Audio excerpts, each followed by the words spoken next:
আসসালামু আলাইকুম ওয়া রাহমাতুল্লাহি ওয়া বারাকাতুহু। বাংলাদেশে কিংবা বিশ্বে অধিকাংশ মানুষ যেই রোগে আক্রান্ত হয়ে মারা যায় সেটা হচ্ছে হার্ট অ্যাটাক।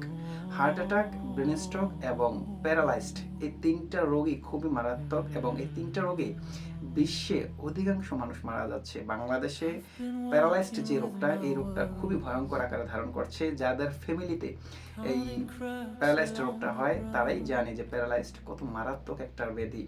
তাই এই ৩টা রোগ থেকে বাঁচতে আপনি ছোট্ট একটা দোয়া ফজরের পরে ৩ বার পড়বেন, মাগরিবের পরে ৩ বার পড়বেন। আপনার কোনোদিনও এই ৩টা রোগ হবে না। ব্রেন স্ট্রোক, প্যারালাইজড এবং হার্ট অ্যাটাক। দোয়াটি হলো সুবহানাল্লাহিল আযীম ওয়া বিহামদিহি ওয়া লা হাওলা ওয়া লা কুওয়াতা ইল্লা বিল্লাহ। সুবহানাল্লাহিল আযীম ওয়া বিহামদিহি ওয়া লা হাওলা ওয়া লা কুওয়াতা ইল্লা বিল্লাহ। সুবহানাল্লাহিল আযীম ওয়া বিহামদিহি ওয়া লা হাওলা ওয়া লা কুওয়াতা ইল্লা বিল্লাহ। এই দোয়াটা সকালে ফজরের পরে ৩ বার পড়বেন এবং মাগরিবের পরে ৩ বার পড়বেন। ইনশাআল্লাহ কোনোদিন এই ৩টা রোগ আপনার হবে না।